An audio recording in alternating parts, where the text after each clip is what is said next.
Now it's time for me to adjust again and see ways I can be even more effective to help this team win ball games. We're in the winning business, and I've always been a winner. So it's time to click into that. Chris Broussard, should your Lakers be worried? Well, look, it goes without saying that Anthony Davis has to be 100% healthy, all right, for them to win a championship. And it's championship or bust. It's not get to the finals or bust. It's championship or bust. So they need AD healthy. We know that. Take your time, get 100%, and come back. Secondly, there can't be a team in the league that doesn't look at Brooklyn and your heart doesn't skip a beat at least once, all right? So Rob Pelinka does need to be working the phones, seeing if there's some great piece that they might be able to add, you know, to combat Brooklyn. I don't think that's going to happen, so they probably have to go to war with what they have.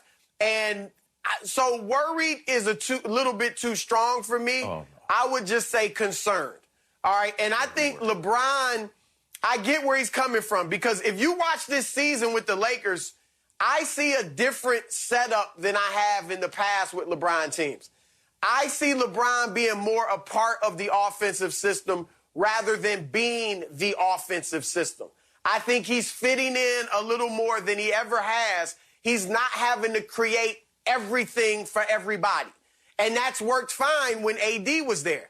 Now they've lost 3 of their last 4. AD's not there. And their best chance of winning would be to put the ball back in LeBron's hand pretty much all the time and let him create. That's what Cleveland did way back in 2015 in the finals against Golden State when Kyrie Irving and Kevin Love went down, and it gave them the best chance to try to win that series. LeBron could control tempo and control the tempo of the game for both teams, and that would be a great chance for the Lakers to win more games. However, I would say don't do that. Don't overburden LeBron James during this stretch while AD is out to try to keep the 2nd seed or the 3rd seed or get the 1st seed, whatever. The seeding is not of the utmost importance to the Lakers, in my view. Because, number one, we don't even know what the situation is going to be like come playoff time. Will there be 500 fans, 5,000, a packed house, whatever? We don't know. So don't worry about that. Number two, if they meet the Clippers in the playoffs, they're playing in their home gym, and if there are fans there, there'll be more Laker fans than Clippers fans, even for Clippers games. So don't worry about that. Number three, they've got the best road record in the league. They're 13-3. They're better on the road than they are at home. So I wouldn't worry too much about we got to be the number 1 seed. Just get your guys healthy. And for LeBron, he's playing 38 minutes a night in February. He was only playing 34 in January. I don't know that they should keep with this uptick. All right?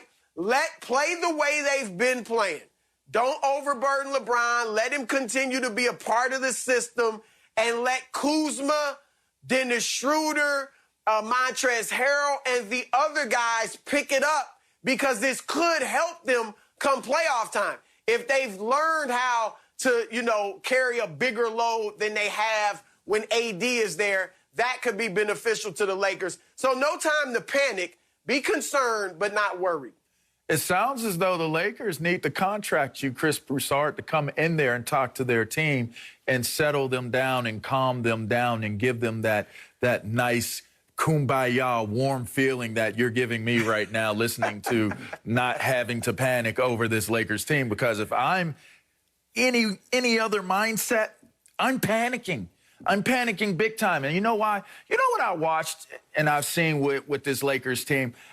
I've seen the other teams figure out a way to defense this Lakers team.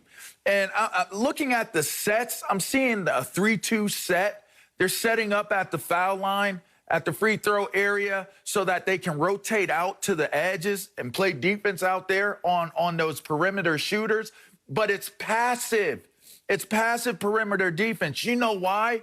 Because they're basically banking on the fact that this Lakers team is going to have to live and die by the 3 ball to be able to beat these teams. And they're not doing it. And that's why I feel they've gone on this slide. So when I look at the way they're packing in, like when is LeBron James at his best? When he's able to slash and get to the hole and create that space for other guys to be able to create shots. They're packing in that key. They're making it difficult. They're making it ugly. And honestly speaking, when I look at this Lakers team without AD, they have to be a almost run and gun team. They can't be sets. They can't run sets to win their games. They can't run sets to win a championship. And then that question goes to, can LeBron's stamina last all the way to the championship round, being a fast-paced run-and-gun team, and that's what this team's DNA is going to have to be for them to be able to win. I would be thoroughly concerned because I don't see that injury that AD is dealing with leaving him anytime during the course of this season for him to play out as high a level as he would need to take that pressure off of them to be able to change their game. Yeah, listen, I don't want Lakers fans to feel like we're piling on, but they are about to start cratering like GameStop stock. It's going to get ugly right now, okay? No Dennis Schroeder for the Jazz game coming up. They will lose that one. And, folks, if you look at the final 4 teams in the bubble from 71 days ago, remember, the shortest offseason in sports history, the Boston Celtics are 500. The Miami Heat are like 4 games under 500. Denver's hovering around 500. The Lakers are the only team that's kind of weathered that because they had AD. They are about to go on a tear. It's going to get ugly, and they're going to go right downhill, probably fall to the 4, 5, 6 seed temporarily. I just want to piggyback what Chris said about LeBron James. We got some numbers here, folks, that are staggering.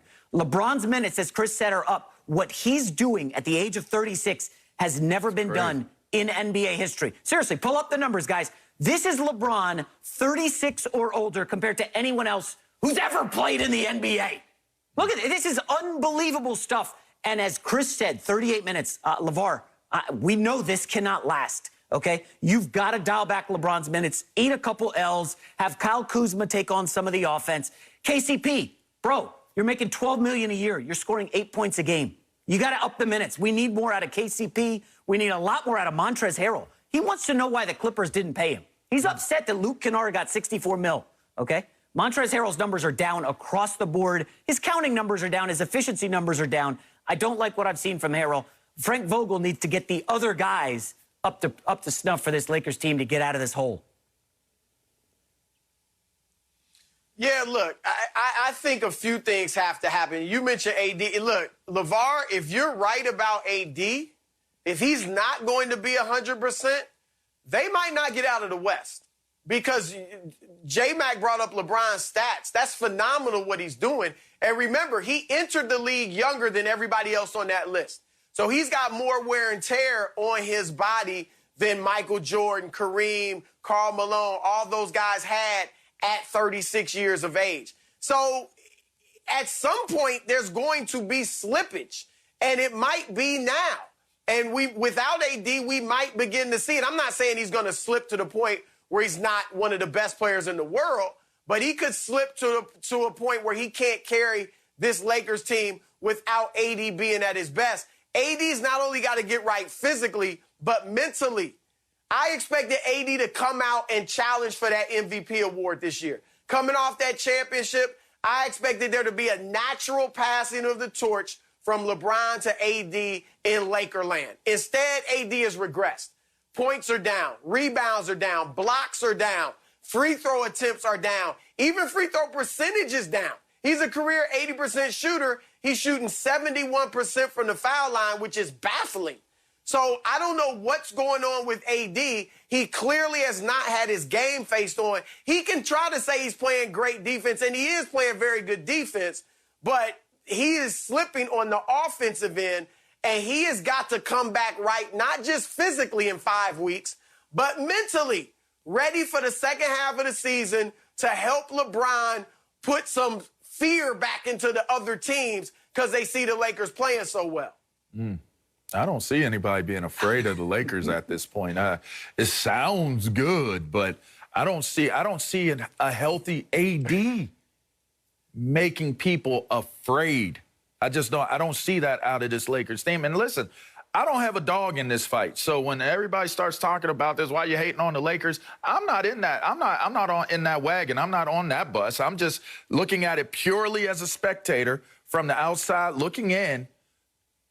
It's one of the coolest things about the NBA right now is parity. You don't really see it too often.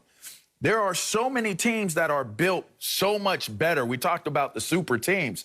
I'm looking at this Lakers team, and I'm looking at the West, and I'm saying to myself, what team is head and shoulders better than the rest of the teams where you say, oh, you had that three strong guys that can carry the team with the rest of the guys being what they need to be role player-wise. I don't see anybody in the West that puts that type of fear into another team where you say, we can go get out of the West. Now, I'm looking